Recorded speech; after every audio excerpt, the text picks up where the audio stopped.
Deacon Nick Donnelly is back on with us again to talk about the English Martyrs and how we in America can learn from them and their message and their witness as martyrs. That used to be considered Christian. We all know the story of King Henry VIII separating England from the papacy in Rome, and then the rest, as they say, is history. Good morning to you, Deacon Nick Donnelly. Morning, Joe. Good to be back. Praise be to God. I particularly love the 16th century stories of the martyrs in England. The Hunted Priest is one of my favorite books, or Evelyn Waugh's Edmund Campion is fantastic. It's a page turner. And I like to talk about the stories of the saints. Yesterday we had a English martyr on the program as part of the Saint of the Day. One of the questions in my mind is, They were so heroic, they were so courageous, even facing such gruesome deaths, yet they seem to be unsuccessful in the long term. Tell me about that. Yes, Joe. I think thinking about it is that the British government, the monarchy, the politicians, they were determined to exterminate the Catholic Church over 250 years, and they were very persistent and relentless in that policy. So they set up a number of laws which made England incredibly hostile for the Catholic faith.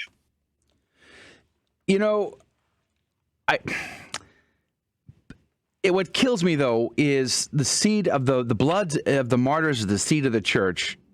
Do you believe that the martyrs, mostly Jesuit run, do you think that their strategy was maybe part of the problem? Do you think that the top down, they were trying to convert the wealthiest, the most connected nobles of the day, transforming their houses into Catholic centers, then all of the servants and the staff, and then their families?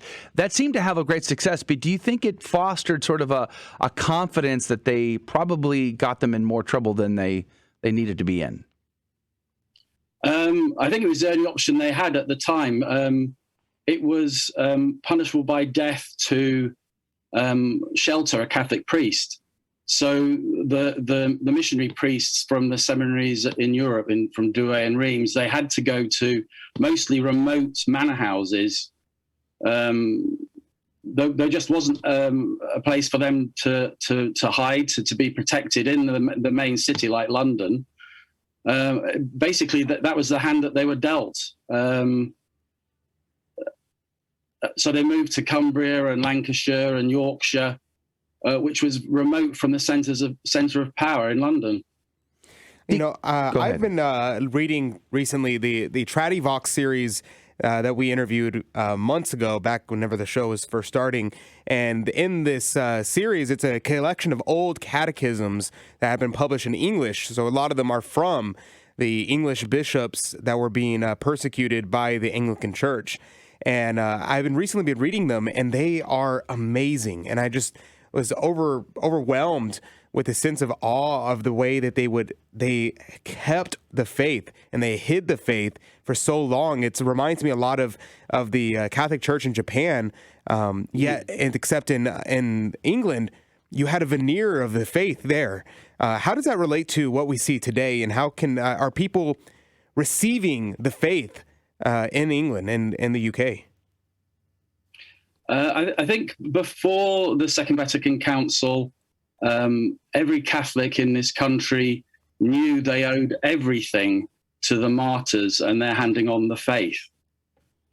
So, for example, every year there used to be a procession of Catholics. Tens of thousands of Catholics used to go along the route in London to Tyburn, where the martyrs were executed. And they used to close off the roads, and tens of thousands of Catholics used to kneel down before Tyburn Convent. A bishop used to come out and then bless them with a monstrance. After Vatican II, the bishops made a conscious effort to stop those processions in the name of ecumenism. And I think that's indicative of, like, there was a break, a rupture with that passion for the faith that the martyrs handed on. And that reminds me of something that happened recently. The Church of England put out this post on the feast of St. John Henry Fisher, and was saying, "Oh, great! We honor the martyr of Thomas More and John Fisher on this day." And I thought it was the strangest thing for the Church of England to be promoting the two Catholic martyrs that they put to death. What was it like over in the UK when that happened? We've noticed this for a couple of years. It's like there's an appropriation of the English Martyrs by the Church of England, as if they're claiming a continuity with the Catholic Church that existed before Henry Tudor and Elizabeth Tudor. So if you go into an Anglican cathedral, you'll see a list of all the bishops.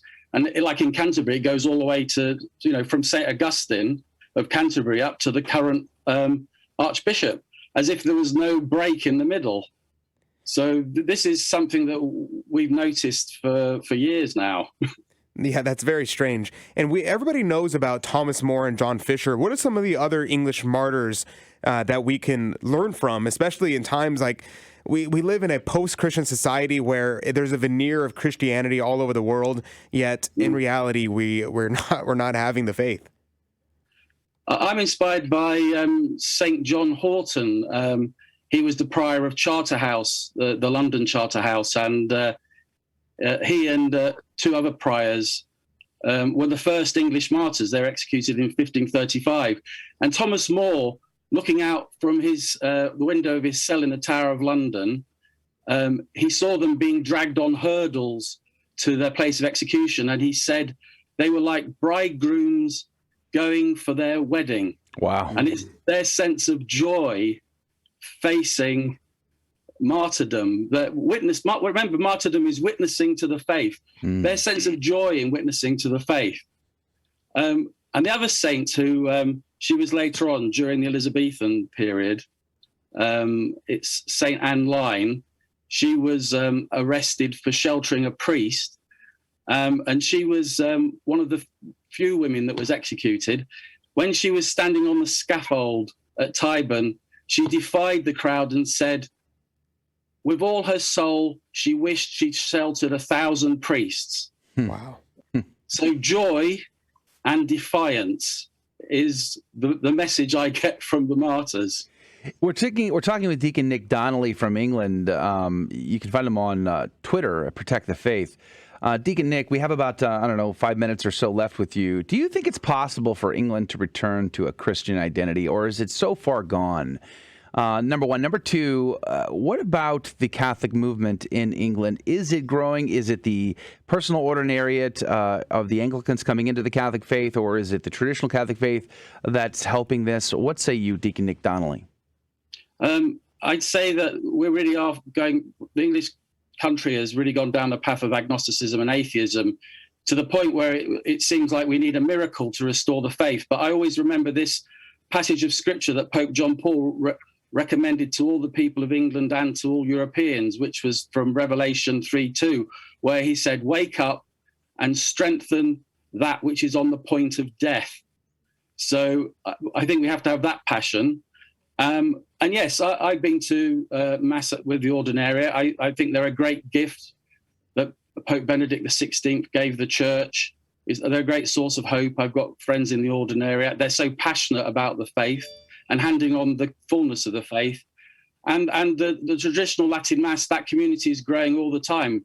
For instance, in the city near us at Preston, there's young families are moving so they can go to St. Warburg's Church to have the Mass in Latin every Sunday and during the week. So these are all little signs of hope in the face of a massive tsunami of atheism. You know, it's fascinating to me thinking about England and Scotland and Wales. I mean, in Scotland, there's still a sort of a celebration of the separation between, the church and the Christians there on the island.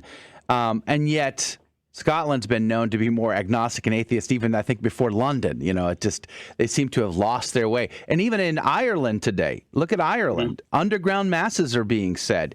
Are the Irish scandalized that they've practically lost the Mass during this past year and a half? It doesn't seem like in mass that the people of Ireland are. How tragic is that for someone who has lived your entire life in England? It's shocking. I mean, at one stage we were thinking of moving to Ireland because we wanted to go into a Catholic country. Oh, wow. But we're so glad that we're in England. I mean, that shows you how bad things have got in Ireland. If things are better in England than in Ireland, that's a bad sign for the rest of us. Totally. What would you say? Will there need to be more bloodshed? God forbid. Would there need to be more bloodshed of martyrs in England in order to restore this country? What we really need is bishops who are prepared to stand up and proclaim the fullness of the faith. And one of my former bishop, Bishop Patrick O'Donoghue, he was prepared to do that. He insisted that Catholic schools have crucifixes in every classroom, that they reject safe-sex ideology. And because of that, he got called before a select committee of the House of Commons. This was in 2008. He was the first English bishop to get called before the House of Commons.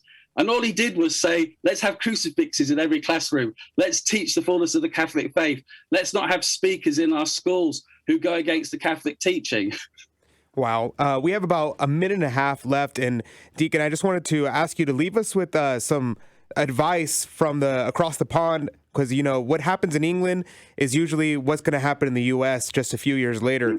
So what can we learn in America from the English Martyrs, and what can we be looking forward to? What the English Martyrs, they say to us, where is your treasure? Where is your heart?